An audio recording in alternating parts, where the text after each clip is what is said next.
Episode 9. Namun, niat Shirley untuk meninggalkan meja makan itu harus gagal karena Zara yang menahan tangannya. Kak Shirley, tunggu. Jangan pergi dulu. Kita masih belum selesai bicara, Kak. Dengan tatapan sayu, Zara menatap Shirley, namun tidak dengan tangannya. Tangan Zara memegang keras tangan Shirley sehingga Shirley meringis kesakitan karena pegangan keras tersebut. Lepaskan, ucap Shirley sambil menarik tangannya dari genggaman Zara. Namun naasnya, sang ratu akting tidak akan pernah membuang setiap kesempatan yang ia miliki untuk tidak menunjukkan sandiwara terbaiknya. Walau sekecil apapun peluang yang ia miliki.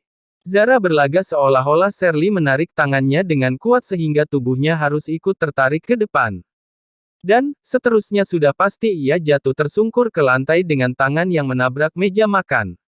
Zara, kedua orang tua Zara dengan panik bangun dari duduk mereka, lalu segera menghampiri anaknya yang sedang jatuh ke lantai. Ah! Zara dengan suara meringis sambil mengelus pelan tangannya. Kamu gak apa-apa, nak? Tanya Salma dengan wajah sangat cemas. Padahal sebenarnya, ia tahu betul kalau anaknya sedang menjalankan sandiwara saja. Zara, apa ada yang terluka, sayang? Apa perlu ke dokter? Ayo ke dokter sekarang juga, nak. Burhan begitu panik sambil melihat tangannya Zara dengan penuh kasih sayang. Gak apa-apa, Pa, Ma. Aku gak apa-apa kok. Aku gak perlu ke dokter. Aku baik-baik saja. Iya, aku baik-baik saja, kata Zara seolah-olah ia sedang berpura-pura baik-baik saja.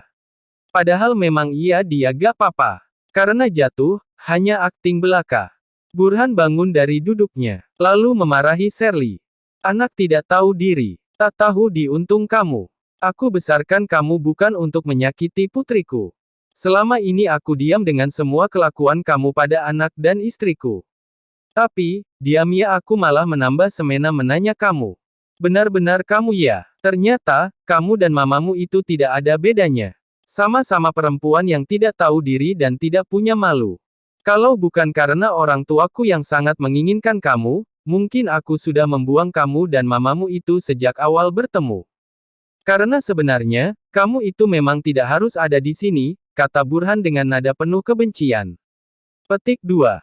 Cukup. Aku bilang cukup. Shirley berteriak keras pada papanya yang terus mengata-ngatai sang mama dengan kata-kata kotor dan kasar. Kali ini, ia sudah tidak tahan lagi dengan cacian dan makian dari orang yang ia anggap papa ini. Tamparan keras itu bisa ia tahan rasa sakitnya. Tapi, cacian dan makian pada sang mama yang sudah melahirkan dan membesarkannya. Tidak bisa ia tahan lagi rasa sakit yang membuat emosi naik sampai ke ubun-ubun. Cukup Tuan Burhan, cukup. Jika kamu memang tidak menginginkan aku bisa terima. Tapi, kamu tidak berhak menghina mamaku dengan hinaan terendah sekalipun.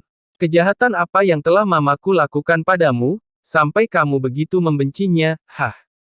Mamaku bukan seperti yang kamu katakan. Mamaku adalah wanita baik-baik yang selalu berjuang untuk mendapatkan cintamu bagaimanapun caranya. Telah berusaha melakukan semua yang terbaik untuk kamu. Tapi sayangnya, mamaku salah memberikan kasih sayang dan kebaikan. Orang seperti kamu tidak bisa melihat kebaikan orang lain. Apakah orang seperti kamu ini bisa disebut orang beradab, Tuan Burhan? Bukankah itu lebih mirip orang biadab daripada beradab? Anak tidak tahu sopan santun kamu. Berani-beraninya bicara kotor padaku. Besok juga aku akan antarkan kamu ke keluarga Aditama. Tapi ingat, jika kamu buat masalah dengan keluarga itu, maka tanah milik almarhumah nenekmu yang ada di desa akan aku luluh lantahkan tanpa sisa.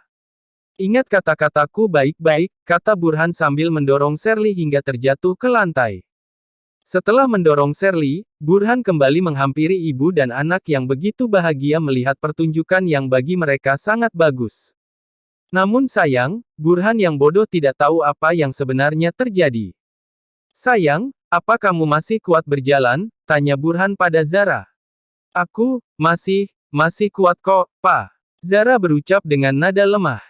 Kamu tidak kuat sayang. Ayo papa gendong kamu ke kamar. Nanti, papa akan panggilkan dokter untuk memeriksa keadaan kamu, ya. Gak perlu, Pa. Aku baik-baik aja. Aku gak butuh dokter. Lagian, ini cuma sedikit memar aja. Kita gak tahu kan apa yang terjadi sebenarnya. Maka dari itu, sebaiknya kamu diperiksa dokter agar tahu apa keluhan yang ditimbulkan jatuh barusan. Papa kamu benar sayang. Diperiksa nanti biar tahu apa yang sakit di bagian dalam yang tidak bisa dilihat ya. Salma ikut bicara.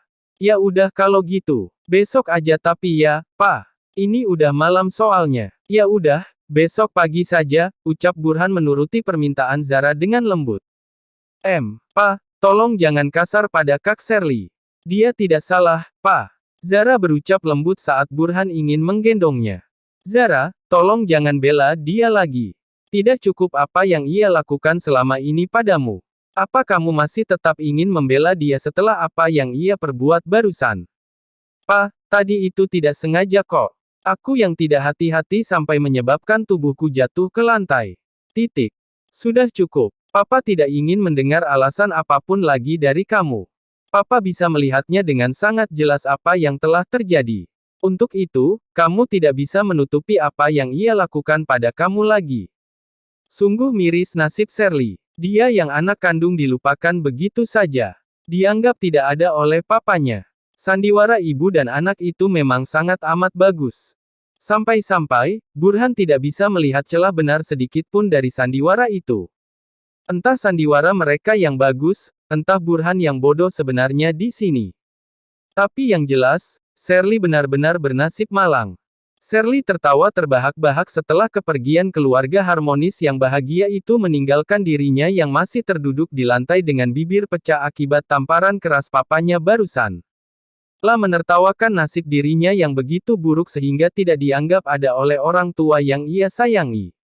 La tertawa miris. Menertawakan nasib diri yang malang. Pernah berharap disayangi oleh papanya setelah mama dan omanya meninggal. Tapi sayang, itu hanya sebuah harapan yang tidak akan pernah jadi kenyataan.